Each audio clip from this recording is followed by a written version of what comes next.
All right, let's talk about regular meetings of the pastor parish or staff parish relations committee. I would tell every committee in my district where I had a new appointment, I would tell them my expectation. My expectation is you will meet every month for the first year. And after the first year, you'll meet every other month. And you'll meet every other month as long as the pastor's here. And when the pastor moves, then you'll meet every month. Now, why, Doug, would you have us meet that often? Here's what I noticed. When I would get the phone call, you know the phone call if you're a superintendent? Doug, the place is going to pits. We don't know what to do. It's blowing up. We won't have a church in 3 weeks if you don't get here.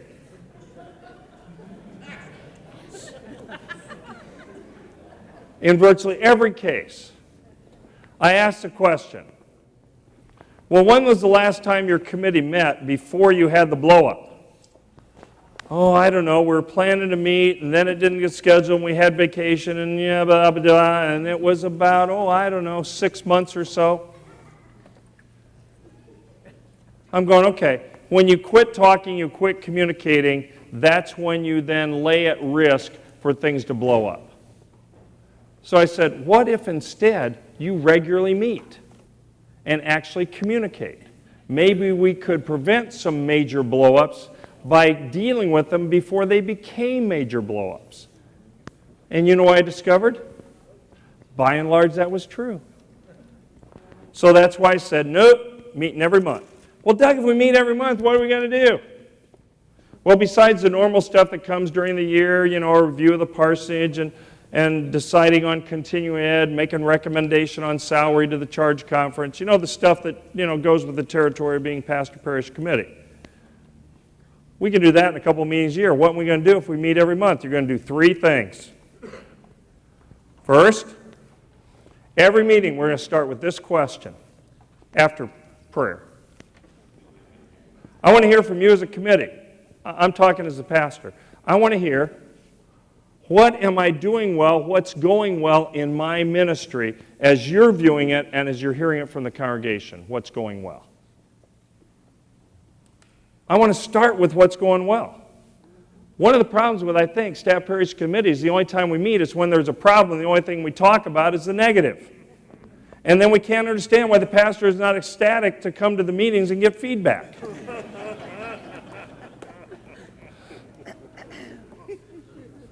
Are you hearing me?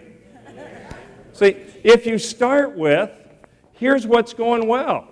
You're making visits, and we're getting amazing feedback around the visits you're making, the kind of care, and people love the fact you're getting acquainted.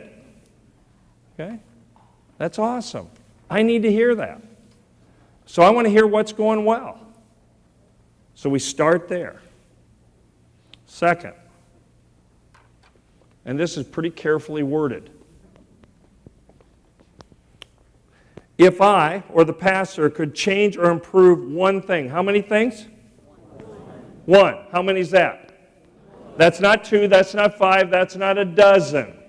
When you wait 6 months, and now it comes time to look at what needs to change, we got ourselves a laundry list. Now, I'm just telling you, and I'm a pretty good pastor and a pretty bright guy, but I can't deal with, focus on, and change 8 things at once.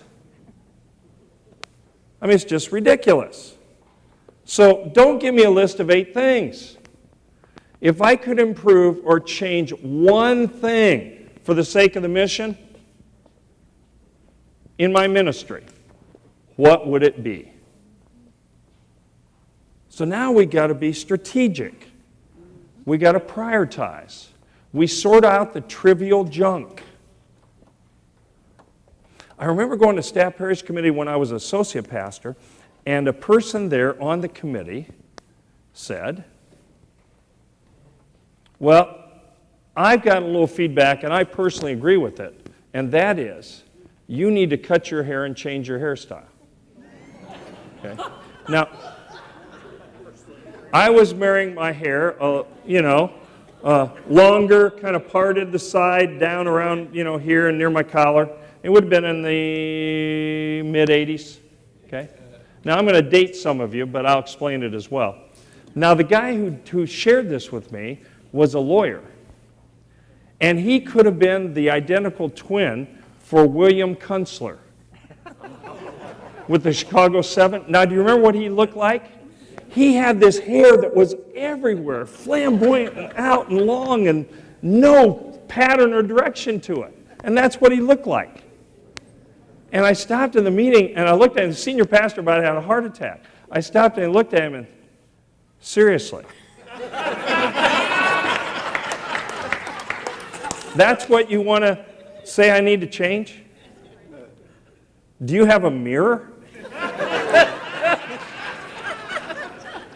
And another member of the committee, who always was sort of good friends and they were always jibing with each other, looked at him and said, Billy got you there, didn't he?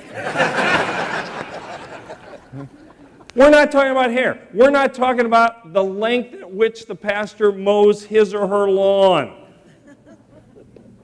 What if you could change one thing for the sake of your for the mission of your ministry? What would it be? I want to know that. I really want to know that. I told you when I went to Auburn, it took off like a rocket. I mean, we were going great guns, Stewardship campaign netted 30%. Worship attendance was up significantly. We were on a roll. So I come into the committee meeting, second month, and I asked my first question. I said, well, this going well, this going well. What is it that, if I could change one thing, change or improve one thing about my ministry for the sake of the mission, what would it be? And nothing. I didn't hear anything the first month. Nothing. I didn't hear anything. I said, come on, folks.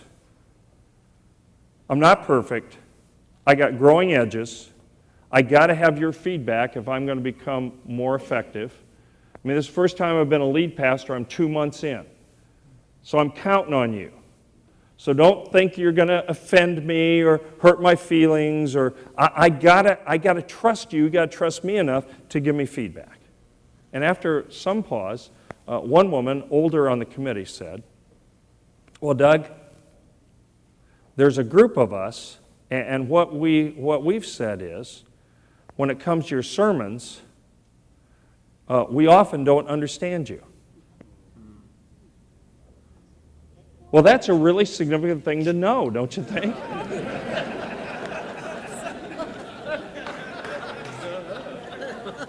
Okay. And if you're going to get my attention, criticize my preaching, I'm going to pay attention to you. I didn't react. I worked really hard. I didn't react. And I said, well, help me understand. It's one of my favorite questions or phrases. Help me understand. What do you mean by you don't understand my sermons? Is it the vocabulary or theological words? Said, oh, no, nothing like that. I said, well, what do you mean? She said, well, you speak at times so fast that the words run together and we don't understand you. Now, I understand where that came from. I had just come from being an associate pastor for 4.5 years. And in my position, the senior pastor was great. I preached about every 3 to 4 weeks. But I got a sermon bubbling up in me every week. Because I'd been preaching weekly for 12 years before that.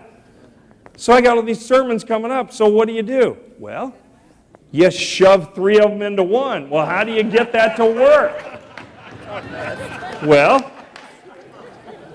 what I did is to get it all in the time period that was allowed, because it also was on radio, so you had to get it done before the radio show cut off because it was live.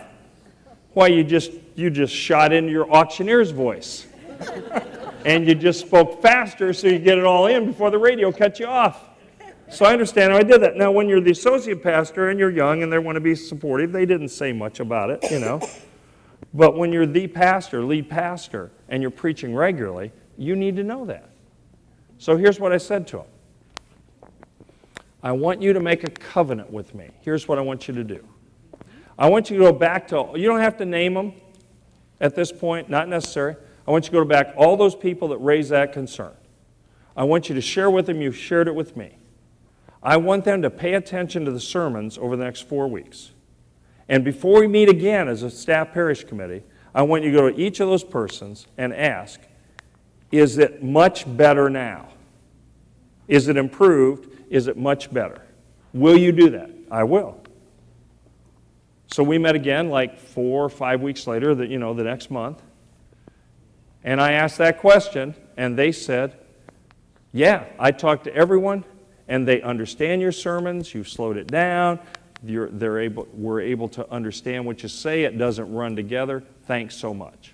Now, what messages through that process, what messages did I send to the committee, and what messages then got sent on to the congregation by what I did? Anyone, stick your hand up before you holler. Give me one. This preacher listens to us. He listens to us. What else? Somebody else? This preacher cares about us. Cares about us, wants to know what we think. This pastor's open to change. Open to change. Responsive. This pastor's open to constructive criticism. Yeah, doesn't get defensive, doesn't get upset, wants to know, here's the criticism, doesn't react, actually changes. And the opinion of the congregant matters to you. Exactly. It's not just the person who's on the committee, but the person in the pew matters. Are those good messages if you're going to lead a congregation to send to a congregation? Yes. Those huge messages. See, that's why that second one's in there. I got to kind of sift out the wheat from the chaff. And there's a lot of chaff of criticism. But there's some wheat there that we tend to overlook that could strengthen each of our ministries.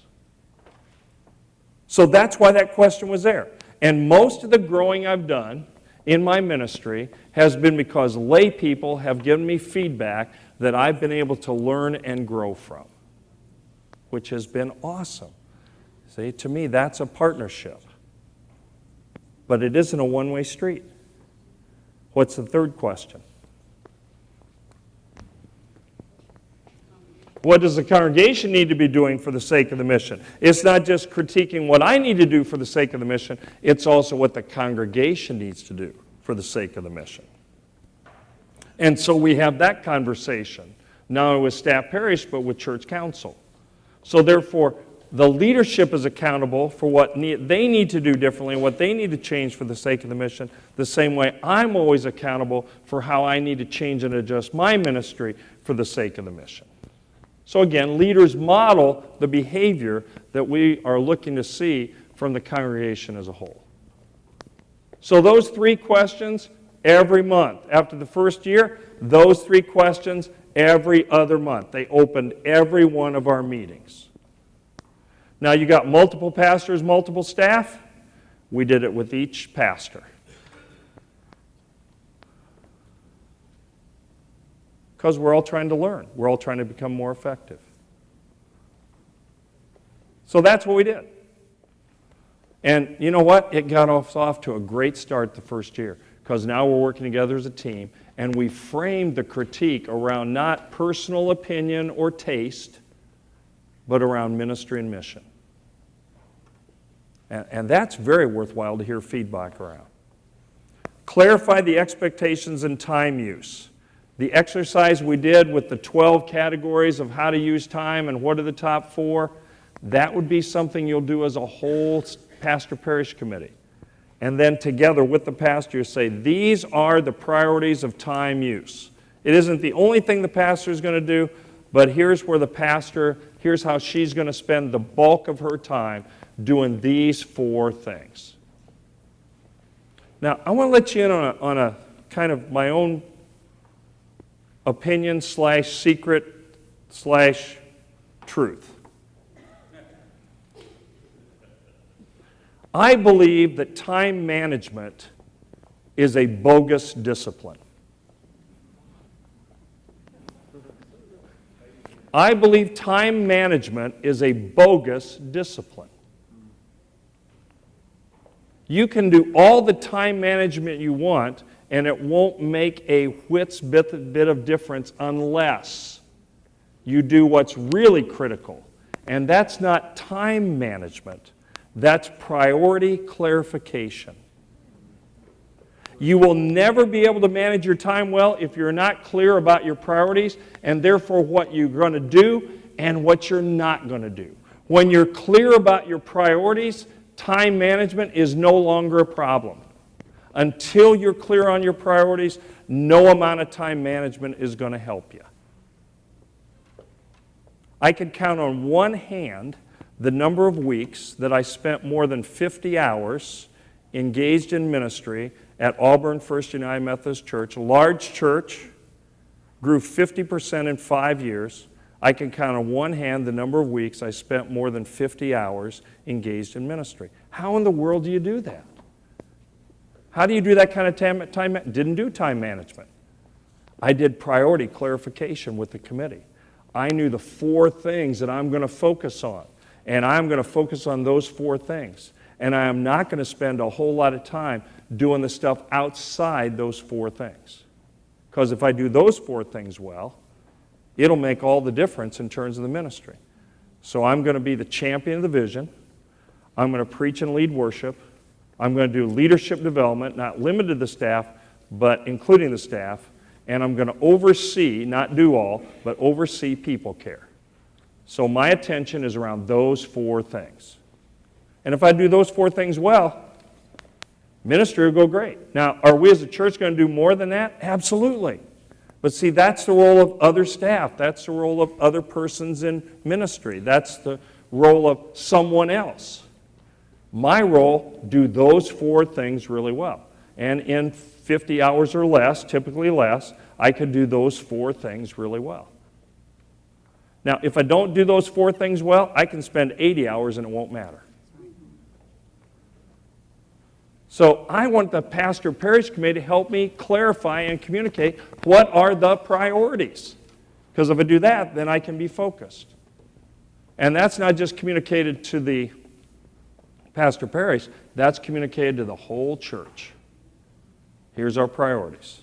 What were your 4 again? My 4, because it was a large church, champion of the vision, preaching and leading worship,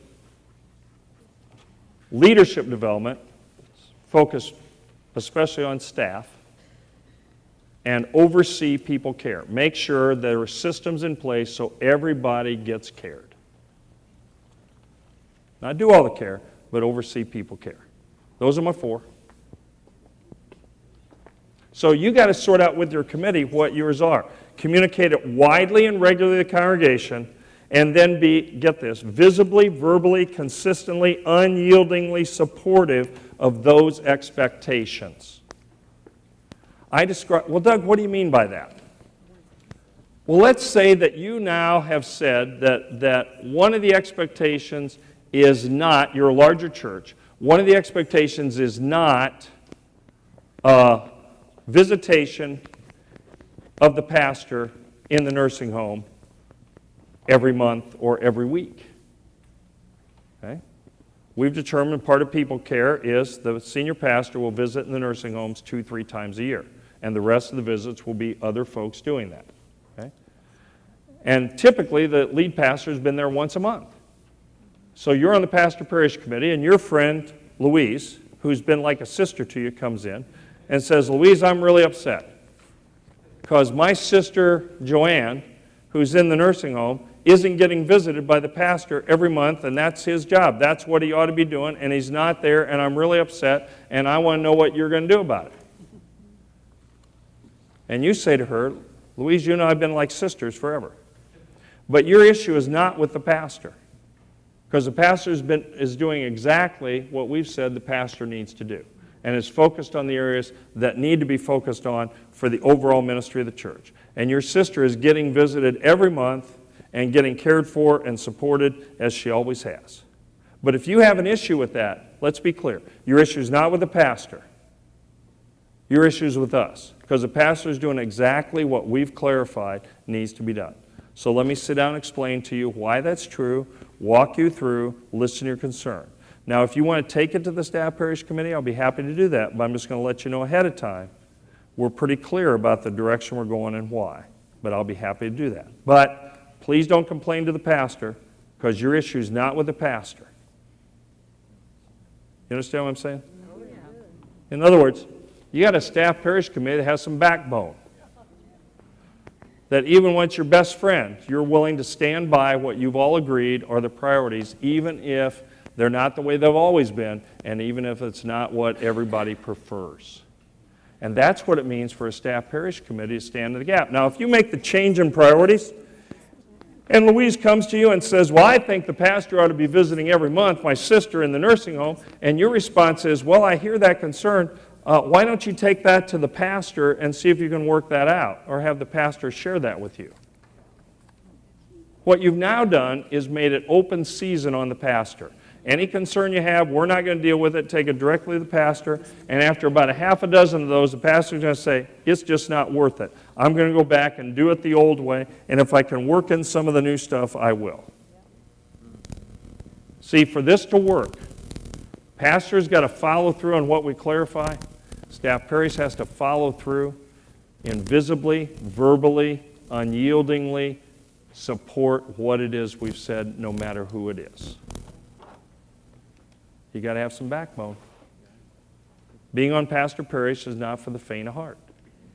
It takes some moral courage. Amen? It takes some moral courage. But you know, if you're going to do the mission, it takes moral courage. Amen? So, not a bad place to start. The last is making sure you have a clear process for concerns and issues. And whatever that process is, I would hope it'd be rooted in Matthew 18. Remember Matthew 18? If your brother or sister sinned against you, the first thing you would do is go to them. In other words, you don't start by complaining to the committee, complain to somebody else about the pastor. Where do you go? Go to the pastor. Now, if you're not able to resolve or rectify that, then second step is Matthew 18, second step. It's the Bible. Just thinking you all probably read this down here. I'm hoping not just the Baptists read the Bible down here, that United Methodists read the Bible, right? Hold on. Don't get in our business. Pardon? Staff parish chair just called, he's got to Yeah, I'm sure he does. So, second piece is, if that doesn't work, we have the conversation with the pastor, what's the next step? Take somebody with you. Take an elder with you. So that'd be a member of the committee to see if we can not work it out for you, but help facilitate, work that out. If that doesn't work, then we...